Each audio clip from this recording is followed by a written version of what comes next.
All right, guys, welcome to the Recruit University Success Series. I had the pleasure of talking to the head basketball coach at Dallas Christian College, Mr. Todd Kelly. Todd, welcome to the call. Hey, thanks a lot for having me. Hey, Todd, man, just a little bit about your background. Your bio says you had over 20 years of experience coaching high school and college. You went to a back-to-back D3 Sweet 16 and also showed up in the Final Four.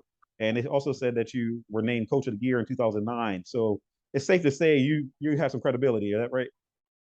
Yeah, a little bit. I've been coaching for a while. Really enjoy coaching, and so I've been kind of involved with coaching, recruiting student athletes for a long time. So yeah, and it's been a fun ride. Tell me about your story. How'd you get involved in recruiting? Well, really, I played. I was a student athlete, in high school and college, and so obviously loved playing basketball. Also did track, and I kind of thought to myself, man, I wanted to. When it was time to find a job, I was like, hey, what's one thing that I love that I'm good at? And that was basketball. And I couldn't continue to play basketball because I obviously wasn't good enough to be a professional. So I was like, what can I do within basketball that would make me happy, that I would be able to have fun doing? And so that's when I decided to start to get into coaching. And so that led me to my journey to start coaching. And so I started off literally at the bottom. My first coaching job, I was a volunteer freshman assistant coach for high school, So, and then I kind of just gradually worked my way up from there, became then the head assistant varsity coach, then became a girls varsity coach, then became a boys varsity coach, then became, a college assistant coach, then, moved to college associate head coach, and then I've been a college head coach for just my seventh year as a head coach at the college level. So Awesome. Congratulations. So it's safe to say that you've seen a lot of different things. absolutely, absolutely. I've seen a lot of different things, recruited a lot of different student athletes from all different socioeconomic backgrounds, all different walks of life.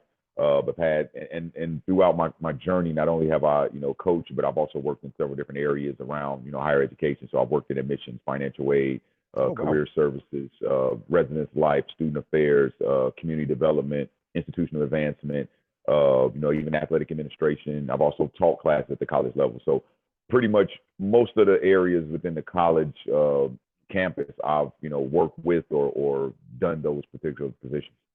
Well, that's awesome. So, yes, a lot of parents, that will be watching this and students who would love to pick your brain. So, I'm gonna just go ahead and ask you a few questions. Um, Right. what qualities do you think that, what qualities do you look for in a player, and what qualities overall do you think a lot of college coaches look for when they're recruiting? Um, I think obviously the first thing is talent. You have to be able to perform at the level that they're recruiting you to. But outside of talent, which is I think should be a given, is that coaches want to see a player that's coachable. That they know, for example, has a good attitude. So one of the things that a lot of coaches look for is you know what your demeanor is and how you interact with people on the court. Are you a good teammate? Are you encouraging teammates? Are you do you make faces or expressions when something doesn't go your way? Or are you, that guy that helps your teammates up off the ground to say everything will be okay? How do you interact with your coaches? When the coach calls you over to give you some coaching or give you some criticism or whatever the case is, are you looking the coach in the eye? Are you having an attitude? What is your body language like? Those things are important. How do you interact with the referees? Or do you have an attitude? Have you gotten a technical foul? Do you, be talking and stuff to the referees? Like all of those things are very important. So coaches really look for your demeanor on the court because they want to know that if they recruit you to their program, you're going to be the type of kid that they want in their program, that you're going to be coachable, that you're going to be a good teammate, that you're going to bring, winning habits and winning attitudes to the program. So those are some things I would say on the court that coaches look for. And then off the court, coaches obviously, the better grades you have, the better your opportunities will be and the more recruitable you'll be, and the more not only opportunities you have, but the more scholarship opportunities you'll have from an academic standpoint. Because obviously if you're not playing at the Division I level, in basketball or football, then academics are going to play a big role in what type of academic scholarship, what type of financial aid you're able to get. So I think those are some of the most important things. Yeah, that's a good thing. I can just picture when you're telling me about being coachable, parents in the stands yelling, "Don't talk to my baby like that. That's my baby. You do what you do." Like, what would you say to those parents who are egging their kids on and encouraging that negative behavior? They think it's just I a would game. say Well, I would say that coaches also are looking at parents, you know what I Hmm. mean, and seeing because what happens so much is like I go to a lot of high school games and I'll see parents and they'll be like, man, the coach isn't doing this or the coach should be doing it. And I'm thinking, well, if I'm recruiting your son, he comes to play for me. Are you going to be saying that about me? You know what Yes. I mean? When you come to our games, are you going to be saying the coach doesn't know what he's doing or the coach should be doing this? So what I would say to parents is just, obviously go to the games, have fun, enjoy, cheer your kids on, but just try to keep the negativity at a minimum, Mm-hmm. and just try to encourage everybody. Obviously you want to encourage your sons, but your sons or daughters, but encourage all the other kids and really just have a positive attitude and just have fun. That's what I would say. Yeah, that's deep. Parents don't realize that they're affecting their kids. It's a brand, right? They have a brand name, and if you have a negative experience with that brand, he's like, I don't want to be around that. Right, right, um, absolutely. but what would you say? Like you've been all over the country. Um, so for kids from where I'm from, they're in a small town area. They don't really get the shine that a lot of bigger cities get.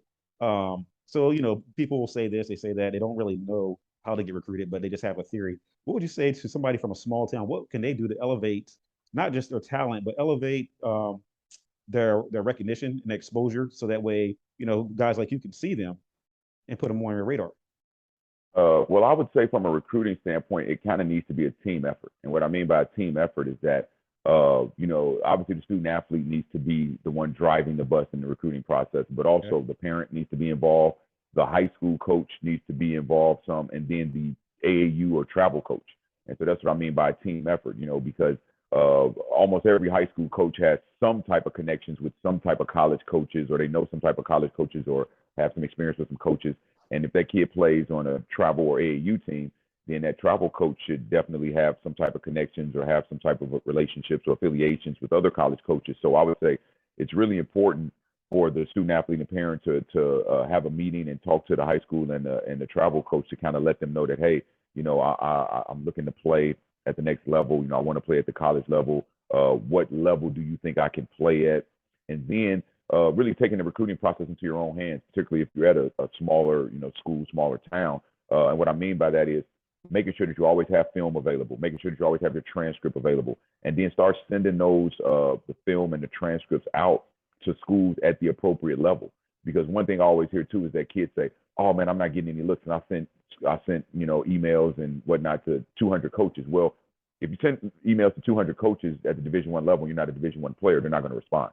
You know Mm-hmm. what I mean? Which is everyone obviously thinks they're going to be Division I and wants to be Division I, and that's the goal. And I mean, I understand that's what everyone strives for, and that's perfectly fine. But everyone's not a Division I player. So if you happen to be a Division II or Division III player, you need to be sending emails to those coaches at the appropriate level. And one of the things I would say too is don't send messages so much or emails to the head coach, because the head coach is going to get 50, 100, how many ever emails per day. You know what I mean? I would encourage student athletes and parents to send those emails to the assistant coach, whoever the recruiting coordinator is, maybe the graduate assistant, maybe the director of basketball operations.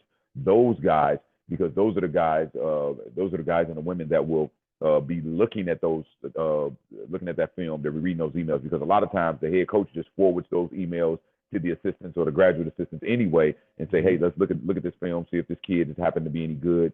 Check out the transcripts, see if they're a good academic fit.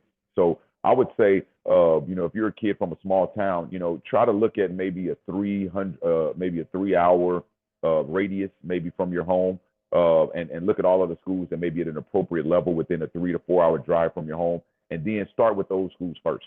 Right. And then in terms of reaching out to those, like I said, graduate assistants, assistant coaches, sending emails to them, and then just kind of trying to build a relationship if they respond to you. So that's kind of the first thing I would say from a recruiting standpoint, to kind of get on the map or get on the radar. Yeah, I agree with that 100%. You build the relationships, and people don't do that these days. They just want to send it out, post it on Twitter, and expect, oh, well, here comes a scholarship. There's so much to it. One thing that I really like that you touched on um, was the team. You said student athlete, the high school coach, the AAU coach, and the parent, right? They need to be all on the same page, set up a meeting. Absolutely. I Right. haven't done that, and that's really good because from my experience, what I see a lot is you see a lot of animosity in between all of those people, right? The high school coach sometimes feels like you're stepping on his toes, or the AAU coach feels like the high school coach ain't doing enough. The parent, so I see a lot of going back and forth there, and sometimes rightfully so. Sometimes a high school coach doesn't know what they're doing. And Right. sometimes the AAU coach doesn't know what they're doing, or sometimes a parent just has no clue and expects he played and scouts are going to show up. So, like, how do you set up those meetings and create that transparency? Well, the first thing that has to be, discussed is that hopefully everyone has the same goal, and Hmm. the same goal should be is to find the best possible fit, both athletically and academically for that student athlete. So that should be the goal for everybody involved, and not academically, athletically, and financially. So those Okay. three areas that should be the goal for everyone involved to find the best possible fit. And yeah, it is true that a lot of times that maybe the student, excuse me, maybe the high school coach may not necessarily know about the recruitment process, because they may have not been recruited. And I'm going to be honest with you, if you haven't been recruited or you haven't been through the recruitment process or you're not in constant contact with high school or, with college coaches, you're not going to know the recruiting process because it's changed so much over the last 3 years, over Right. the last 2 years. And so what I would say is uh, sometimes the high school coach may know, sometimes they may not. But then what I would also say is that if you're a high school basketball player, boy or girl, whatever the case is, and you're playing on a travel team and your travel coach is not well versed in the recruiting process, you probably need to find a new travel team. Hmm. Because one of the reasons you play on a travel team is to become better as a player and to boost your level of recruitment or to boost your exposure. So if your travel coach doesn't know about the recruiting process, can't tell you, say, the difference between Division 1, Division 2, Division 3, and scholarship implications, can't tell you about players that they may have sent to college, or can't tell you that, hey, they've had relationships with certain colleges or universities, then maybe you should find a different travel team to play on. But what I would say is the high school coach and the travel coach, I've seen a lot of times where that relationship hasn't been good. But Right. what I would say is if we sit down and the parent and the student athlete can bring the high school coach and the travel coach together and say, hey, look, we all had the same goal, find the best fit academically, athletically, and financially. So Hmm. let's start looking at what our options are and let's see if we can work together. And so I think what's really important too is for the travel coach and the high school coach to be to collaborate when it comes to putting together film, Hmm. because college coaches want to be able to see film from your high school team and they want to be able to see film from your AAU or travel team, because typically that's going to be different settings. You're probably going to be playing a different role. You're going to obviously have different teammates, and that type of thing. So being able to put together film, being able to be available, that's something that's also very key. Is that the head coach and the let me back up a little bit. Sometimes the head high school coach may not be the person that you may need to talk to as a high school player. It may be the assistant, because some Okay. high school coaches may delegate that recruitment responsibility to their assistant or to the head, JV coach or whatever. So it may not necessarily be the head coach. And the same thing with the AAU program. Some AAU programs, they have the AAU director who may be in charge of maybe the 17U or maybe the AAU director, but they may have another coach in the program that's their recruiting coordinator. So make Hmm. sure that you talk to the person in your high school program and in your AAU program who's the one that's in charge or who's the one that's most well versed when it comes to the recruiting process. And so I think that's very important. I think that's important to have that meeting at the beginning of each season. So at the Hmm. beginning of your senior season, meet with your high school coach and tell them, hey, I'm looking to play college basketball. This is what my goals are. Can you help me out? At the beginning of your AAU season, meet with your AAU coach. Say, hey, this is, I'm looking to play college. I want to play college. Those are my aspirations. What can you tell me? How can you help me out? And so it's very important to be to have those meetings, because sometimes a coach may not know that you want to play at the college level, Right. or a coach may not know what level you think you can play at, or the coach may need to talk to you and tell you, hey, you may not be able to play at that level. You may need to look at schools at this level. And so I think one of the biggest issues when those groups meeting is that the expectations aren't necessarily realistic, Hmm. because everyone thinks they're Division 1. And when you Yeah. tell a kid immediately they're not Division 1, and you tell a parent they're not Division 1, they get upset with you and they're like, oh, no, no, we're Division 1. We're going to go somewhere else, or we're going to talk to somebody else. When it's like only 1% of student athletes have played Division 1 level. You know what I Hmm. mean? So Right. you have to be realistic. And so I think once the expectations are realistic, then everyone can operate on the same page, and I think there can be some cohesion. Right. And it's not like you're trying to shoot their dreams down or anything like that either. Right. Like, yeah, go to a camp or something like that. Go check it out. Get some exposure. But you need to really invest time into every level, the D2s, the D3s, junior college, every single level. I think is important to take a look at because it makes it Right. real. Like once you get out there, you really see, okay, what am I really made of? Versus Right. just, oh, I got to go to the school that's on TV. Um, but with the high school coach, I've seen a lot of things. Like, say for instance, they don't have film, right? I've seen high school coaches not use film. It's sad because there are some people who think they know everything and they don't. Would you encourage that kid to stay at that school with that program, just like you said with the AAU, or would they try to find a different high school?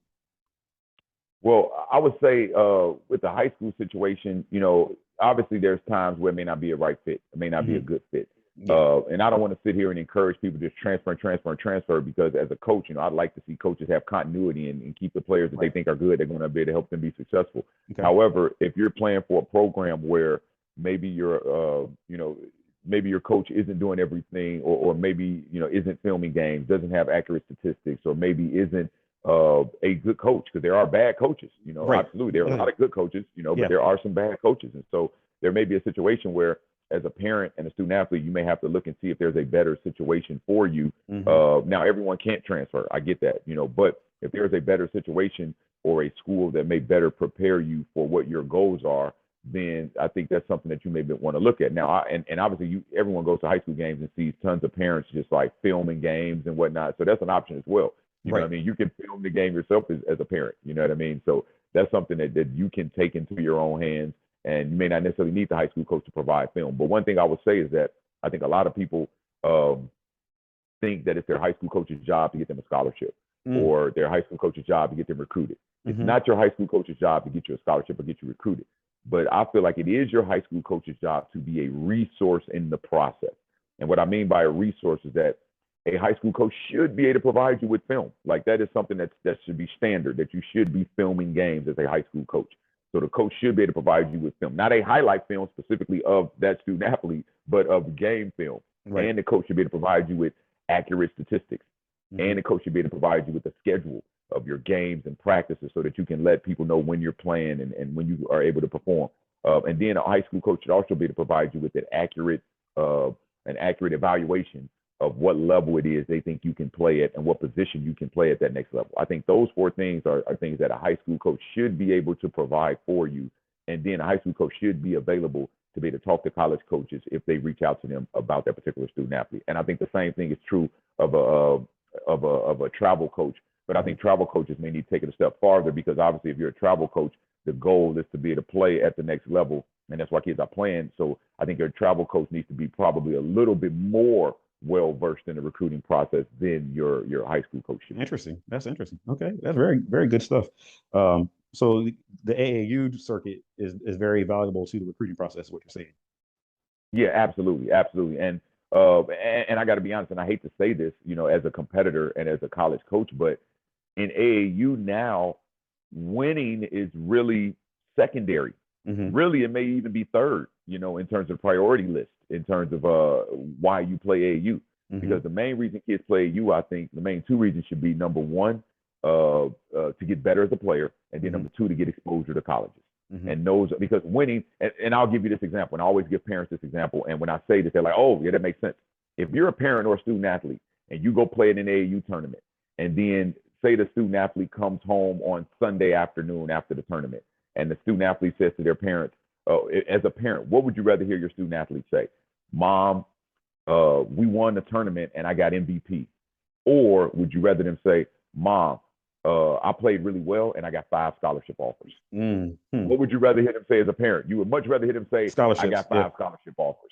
You know Right. what I mean? And as a student athlete, you would much rather say, oh, instead of saying, hey, I got MVP and I played well, you would much rather say, hey, I got 5 scholarship offers. And the same thing is for an AAU coach, because AAU coaches, they sell their programs not necessarily off of, hey, we won the EYBL championship or we won the Under Armour Circuit championship. They sell their program to the next player by, hey, in my class of 2022, I had 7 players sign Division I scholarships. Now Hmm. we won 5 tournaments. And as a student athlete and as a parent, what is more enticing to you to play on that program? Is it, man, we won 5 tournaments, or I sent my whole team Division I? Hmm. So that lets you know right there what the priority is in travel basketball. Is that the priority is getting exposure from college coaches. It's not winning games. Right. It's about setting goals. Like that's what I'm getting a lot out of this. You got to set goals and be proactive. Me personally, I've helped all sports, but I've worked with mostly football players. And the football season just ended, and then this time of year, a lot of parents try to contact me. Hey, can you help? And when I try to tell them before the season started, this is what we need to be doing, and be like, oh, we'll wait. But now that the season's over and they haven't heard anything, they're like, "Oh, I need help. I need help." What Right. can you stress on it for me? Just help me out with this. Uh, on how important it is to be proactive at the very beginning.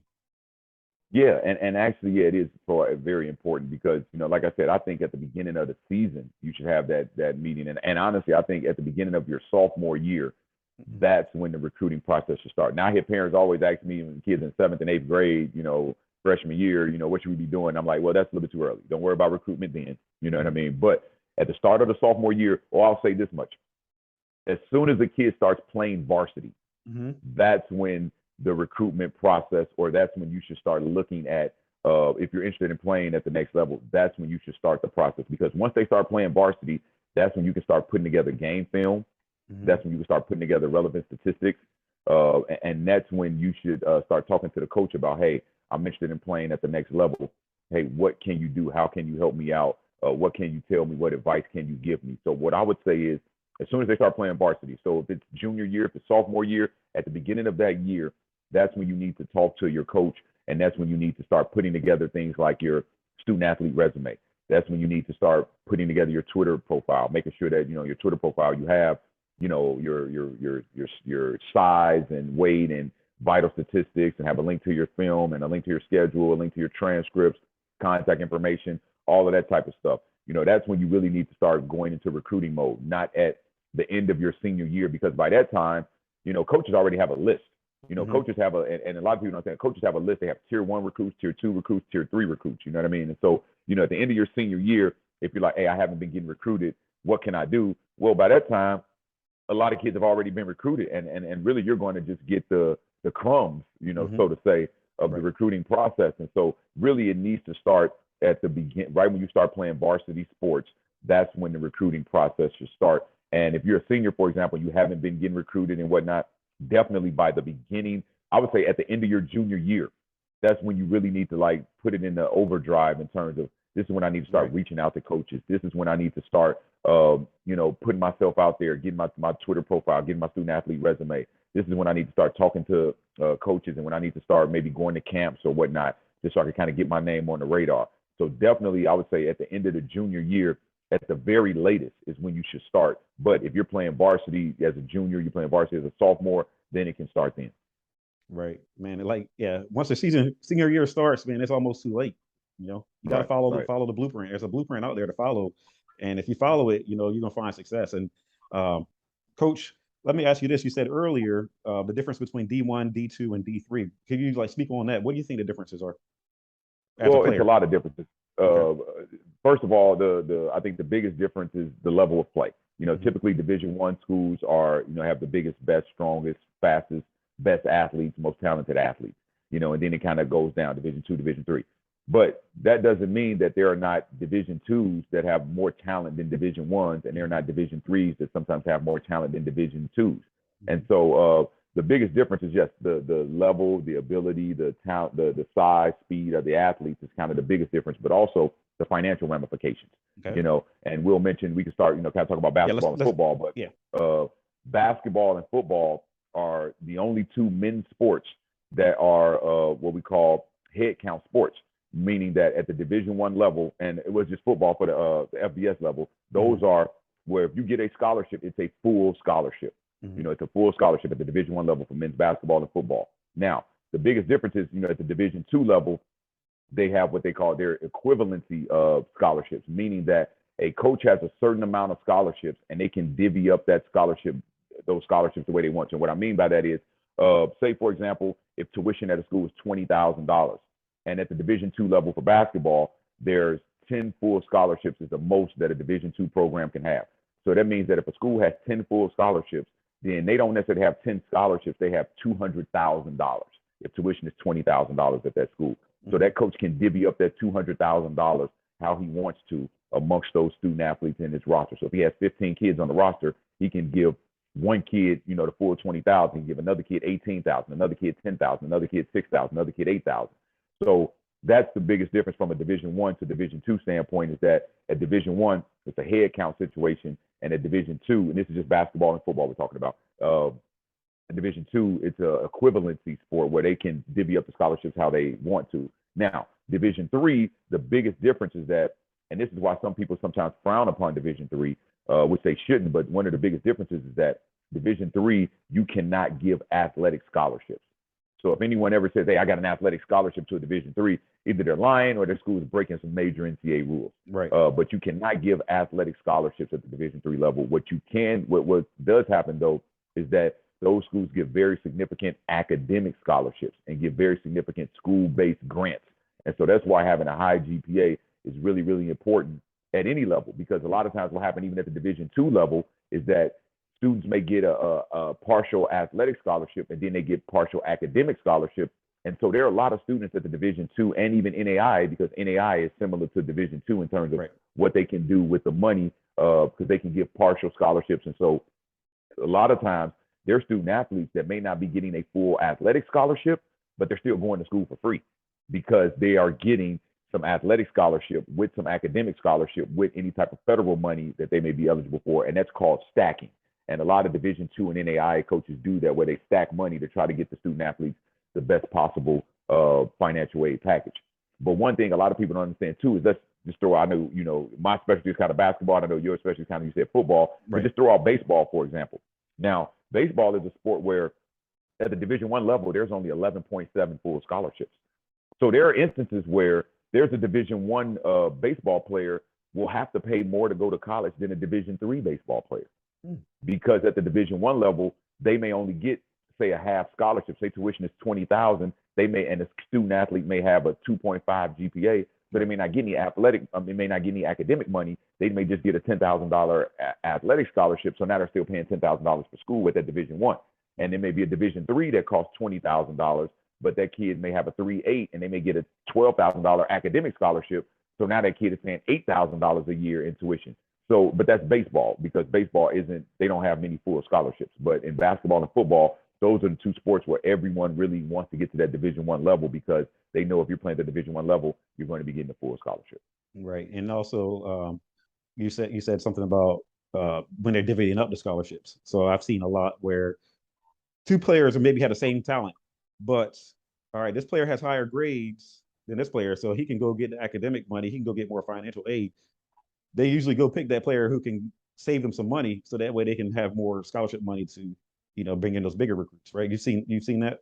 You agree with Oh that? yeah, absolutely, absolutely. Particularly at the Division II and NAI level, yeah, Yeah. absolutely. Because if a coach, for example, knows, let's just throw out the $20,000 number Yeah. again. It's easy for math. Say if tuition is $20,000, and a coach knows that, hey, this kid has a 3.5 and this kid has a 3.0, and they know that kid that has a 3.5 is going to get, say, $12,000 in academic scholarship, and the kid with a 3.0 is only going to get 10,000. They're going to want, if the talent is even, Yeah. they're going to get that kid with the 3.5, because they know now they only have to give that kid 8,000 more to make them have a full scholarship. Whether that kid that has a 3.0, they'll have to give that kid 10,000, and so they'll have to. So that coach wants to save that 2,000 extra dollars so that they can give that to another student athlete, so that they can boost their roster, so that they can get more talented players. So absolutely, I think the first thing in the recruiting process that needs to be known and realized and understood is that the better grades you have, the more recruitable you are, and the more affordable tuition will be. So academics are the number one most important thing when it comes to the recruiting process, because that can set you apart. They can get you more academic scholarship money, and they can get you recruited over a player that may have similar ability. Yeah, I'm glad you said that, man. That's pretty deep. People go right past that. They go past the grades. They even go past the tuition. A lot of people don't talk about tuition or don't even know how much it costs until they get there. They just want to Right. get a scholarship, and say, hey, my baby will go to this school. They go to this school that's on TV. Don't matter if they can play there or not. They just want to be like, oh, you can go to that brand school. Right. And Yeah. that's something I think parents that I talk to when I do my seminars, I talk to parents about, like, honestly, when your kid enters high school, as parents, you need to kind of sit back and think, hey, what is our budget going to be for college? Mhm. You know what I mean? Because then that kind of lets you know what schools that your student athlete can look at. You know what I mean? So when you're looking at a school, I mentioned before, it's 3 areas where it has to be a good fit: academically, athletically, and financially. Mhm. You know what I mean? Those 3 areas have to be, a good fit in all 3 of those areas. And so parents need to really start thinking about that as their child enters high school. What is our affordable budget for college? Because if it's a school that's beyond your budget, and you can't afford that school, and you're not going to get a scholarship, well, that school has to come off the list. So That's something that parents don't even think about is the financial thing, because every parent is thinking, oh, my kid's going to get a full scholarship, when You're that's right. just not realistic at all. Right. So tell me a little bit about these seminars that you do. Well, yeah. Well, I go around the high schools and AAU teams, travel teams, and some not-for-profit community-based organizations, and I do presentations and seminars about the college recruitment process. And it's really kind of a combination of the college recruitment and college financial aid process, and kind of how financial aid ties into the recruitment process. So during these seminars, we literally talk about everything that has to do with the recruitment process, whether it's going on campus visits, questions you should ask when you go on campus visits. What's the difference between Division One, Division Two, Division Three? What are the financial ramifications? What your social media profile should look like? How to communicate with college coaches. What your film should look like. Kind of the NCAA, NAIA academic eligibility standards. How the transfer portal has affected the recruiting process. Kind of what NIL is and how that's affected the recruiting process. How you can do financial aid appeals and how you can negotiate tuition, because a lot of people don't know you can do that. A lot of people think, hey, I just get the tuition bill, that's what it is. Nope, it's not that simple. So and then we kind of talk about when you send emails to college coaches, what should be included in there. We talk about the role of the parent in the recruiting process. We talk about the role of the high school and club coach in the recruiting process. We talk about, as a freshman, as a sophomore, as a junior, as a senior, what you should be doing each of those years to prepare yourself to compete at the college level. And then we just we field questions from parents about the recruiting process. So we typically do presentations and seminars that are about an hour long, and we present about 45 minutes, and then we allow for maybe 15, 20 minutes for question and answers from parents about what the presentation was about. Awesome. And how can parents reach out to you if they had questions or if they wanted some more information? Well, you can reach out to me. I have a website. It's www.kellycollegeconsulting.com. And also can be reached at info@kellycollegeconsulting.com in terms of from an email standpoint. But yeah, that's my website, and people can go to my website, and we also have like tips, like things you should do during the recruiting process, top 5 things coaches are looking for. We also have a couple videos on there, kind of talking about, when you go on campus visits, questions you should ask when you are talking on the phone to a coach, questions you should ask, as a parent, things you should do, from a financial aid standpoint, things you should talk about. Because one of the things I'm finding too is that, a lot of people are interested in the recruiting process, but kind of like you said, a lot of parents, they get to the end of that process and they get to like seniors right now who are playing high school, who just got done with their football season, or in March when kids are getting done with their basketball season. Kids will be asking, man, we're only getting recruited by D2 and D3 schools. We just got a tuition bill, or we just got a financial aid package, and it says, the tuition will be $10,000, it'll be $12,000. It's like, oh, we can't afford that. What can we do? And it's like, well, a lot of parents want me to help them with doing tuition, financial aid appeals, and tuition negotiations, because they don't understand. They like, man, we can't afford this. And a lot of parents don't understand that colleges are businesses. First and foremost, they're businesses, and their number one goal is to make money. And anyone that number one goal is to make money, they're going to try to make as much money off of you as possible. But what that being said is, no business wants you to go to their competitor and give their competitor money. They want you to come to them. And so schools are willing to negotiate with you and give you a little bit more money to come to their school. And this is something that's really important that a lot of parents don't know. A lot of parents think about things on a year-to-year basis. Schools are thinking about things on a long-term basis. And what I mean by that is, parents are looking at like, oh man, the tuition is $12,000 this year. Schools are looking at it like, hey, when you walk through the door, you're going to be paying us $48,000. Right. You know what I mean? And so the way a school may want to look at it is just to give a quick example, is that if one school says it's $20,000 and another school says it's $25,000, for example, you can go back to that school that's $25,000 and say, hey, we really want to come here. Is anything else you can do to make tuition more affordable? And if that school that's $20,000 is one of their competitors, they may come back to you and say, hey, look, we can get it down from $25,000 to maybe $23,000, because the way the school is looking at it, like, okay, you're still going to come here and you're still going to give us $92,000 over a 4-year period. So we would much rather you come here and give us $92,000 over a 4-year period than go to that other school who's our competitor and give them $80,000 over a 4-year period. And because one thing also a school looks at is, like I said, they're looking at over a 4-year period, but they're really looking at over a 40-year period, because every school is arrogant and overconfident. And what I mean by that is, every school thinks that they have the smartest professors, that their graduates are the smartest people, that their school is the best, and that when kids graduate from their college, they're going to get a good job and they're going to make a lot of money. So schools are thinking, man, if we can get this kid to come to our school and graduate, they're going to make a lot of money, and then they're going to donate money back to the school. Mm, And then what's going to be the first school that person's kids think about going to? right. The school that mom Wow. and dad. You know what I mean? So that's the mentality that schools have, and so that's why they're willing to negotiate with you, because they're like, hold on, we get this kid to come to our school. Not only are they going to be paying us for 4 years, they're going to donate money back. Then their kids are going to come here, and then if their kid is playing sports here, well, mom and dad's going to come to the games. So that means they're going to have to pay to come to the games. They're going to be buying T-shirts and sweatshirts that say "Proud Mom of a whoever school," or alum of this school, or bumper stickers, or all of that stuff. They're going to be spending more money when they come to school and when they come on campus. So these are things schools are thinking about that parents have no clue about, that they're not even thinking about. So that's one of the reasons schools are willing to negotiate with you, and why you're able to do financial aid appeals. And so that's one of the things I work with families on too, is doing financial aid appeals, helping them find more money for college, also appealing their FAFSA. Because a lot of people don't know, you get your EFC and they think, oh, this is my EFC. This is, my Pell Grant. Or if I don't get Pell Grant, it's going to be based on this amount. You can appeal your FAFSA amount. You can appeal your EFC as well, based on a lot of other financial factors. So, we work with a lot of families on those type of things too. It's business. I mean, this is what I've been telling people. They don't believe me. This is a business. It's sales. It's marketing. It's branding. That's what you got to do to get recruited. It's not just about your character. You're a good person. You get good grades. You got to treat it like a business, because that's what it is. Your child's a business. Absolutely. You got Absolutely. NIL deals nailed. You're their agent. So man, that's deep, man. That's so deep. But man, it was a pleasure speaking with you. I can't wait to build a relationship with you, and keep connecting with you. We're gonna get on Twitter Spaces and do a little bit as well. Man, that was so much information. I love it. But thank you again for joining us. Um, No problem. Take care, man. Thank you so much. All right. Thanks a lot, man. Appreciate it.